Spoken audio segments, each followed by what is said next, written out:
Esta semana, passageiros de um voo que ia de Guarulhos, em São Paulo, para Londres, viveram horas de muita tensão. Uma pane elétrica grave forçou o piloto a fazer um pouso de emergência no aeroporto de Confins, em Minas Gerais. O Fantástico vai mostrar agora como o piloto conseguiu controlar a situação. E em Londres, nós localizamos passageiros aliviados depois daquela madrugada de pânico.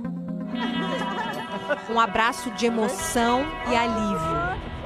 Luciana e o filho, João Pedro, estavam no voo da Latam, que fez um pouso de emergência na madrugada da última quinta-feira no aeroporto de Confins, em Minas Gerais. O avião decolou de Guarulhos, São Paulo, à 00:30.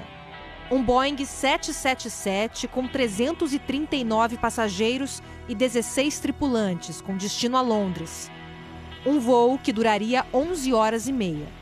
Menos de uma hora de voo, a gente foi informado pelo piloto que a gente teria que fazer um pouso em Confins devido a problemas técnicos, né? Então aí já ficou todo mundo apreensivo. A tensão a bordo aumentou quando um trecho da conversa entre o piloto e a torre de controle foi ouvido pelos passageiros. Nós estamos muito pesados, nós estamos praticamente sem nenhum sistema elétrico funcionando corretamente. E logo em seguida, o apagar de todas as luzes, só ficaram as luzes de emergência e todo mundo ficou enlouquecido. Algumas pessoas orando, outras chorando, levantando, os comissários pedindo para sentar, para ter calma. O piloto pediu ajuda à torre e à sala de controle e equipes de bombeiros e ambulâncias foram acionadas. O piloto conseguiu pousar o avião a 1h43 da manhã. Luciana filmou o momento em que os passageiros desceram do avião. Foi aí que eu percebi realmente que era algo mais sério. Chega do lado de fora, bombeiro, o chão inteiro coberto de espuma, ambulância lá fora. Apesar do cenário assustador, todos que estavam a bordo saíram em segurança e sem ferimentos. Mas que problema foi esse que obrigou um avião desse porte a fazer um pouso de emergência? O Fantástico procurou especialistas nesse modelo de avião, Boeing 777. O Rafael Santos é um dos especialistas, conhece muito bem esse modelo de avião, pilota esse avião há 16 anos. O que é uma pane elétrica num avião desse porte? O que começa a acontecer dentro dele? Na realidade, vai desligar o menos importante para o mais importante. Se a gente fazer um paralelo com o seu carro, vai desligar primeiro o seu rádio, depois desliga a trave elétrica, depois o espelho elétrico. Por isso, o avião ficou assim, todo apagado. As luzes da cabine e dos monitores de TV dos passageiros fazem parte do sistema não essencial e foram as primeiras a serem desligadas. O CS7 te conta o que acontece. Ele tem um sistema integrado de controle. Então a gente tem algumas telas grandes e elas vão te dizendo que você vai perdendo. E por código de cores. Essas são telas de um Boeing 777. As luzes mudam de cor conforme os problemas vão aparecendo. Tudo que aparece em amarelo é o que começou a desligar.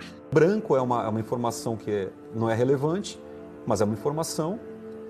Amarelo significa farol de trânsito, né? Amarelo, e vermelho significa que o negócio azedou mesmo, né? Ele começou a ver o que estava perdendo. O comandante Francisco Pérez também conhece bem o 777. Ele explicou como funciona a operação dentro da cabine numa hora dessas. Eram 4 pilotos. Tinha um master, depois tinha um comandante, mais 2 copilotos. São 4 pessoas ali, com muita experiência, dedicado àquela operação daquele avião. Puxa, é muito difícil dar coisa errada. O principal, que é o master, ele está gerenciando o problema. Então, por gentileza, deixa a varada do bombeiro. Estamos efetuando o procedimento aqui, tentando aliviar o máximo possível o peso da aeronave. Estava com 310 toneladas, então realmente ele ia ter que frear bastante. O normal seria pousar com que peso? No máximo 250 toneladas. Essa diferença de 60 toneladas era o combustível. O tanque estava cheio para fazer uma viagem tão longa.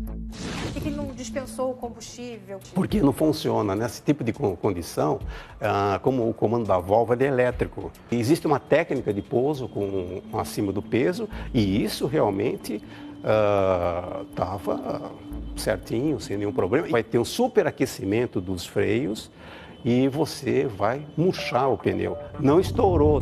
O impacto do avião pesado e dos pneus murchos que a Ana Paula, que também estava no voo, sentiu. o pouso foi... Quando ele bateu muito forte. Ele freou muito forte. Do jeito que freou, do jeito que o avião parou, ele ficou. Nesse momento que ele conseguiu frear foi o momento que todo mundo bateu palma e tudo. Meu Deus do céu. Eu senti uma bola quicando agora. Apesar do grande susto, quem se arrepia só de pensar que poderá um dia viver uma situação parecida pode se acalmar. Os especialistas garantem que naquele avião e naquelas condições não havia risco de nenhum acidente grave. Velocidade, altitude, posição do avião em relação à linha do horizonte, isso estava íntegro para ele, pousou com tudo funcionando. Ele pousou com segurança, aquilo para esses pilotos não foi surpresa. Nem se o cenário fosse ainda pior. Se essa pane tivesse aparecido enquanto o piloto está sobrevoando o mar, o que aconteceria? Olha, não seria nada de pânico também, né? Porque, como eu disse, o piloto é treinado para isso. Ele consegue voar em emergência durante 180 minutos, certo? Com o peso máximo, com tudo desfavorável. Mas para quem não entende de avião, só restou cumprimentar o piloto Josmar Fender, que tem 46 anos de aviação, 5 anos e meio comandando o 777. Por causa dos danos aos pneus, o Boeing teve que ser rebocado da pista por um avião da FAB. Em nota, a Latam disse que as causas da ocorrência estão sendo apuradas pelas autoridades e que está colaborando com o processo de investigação.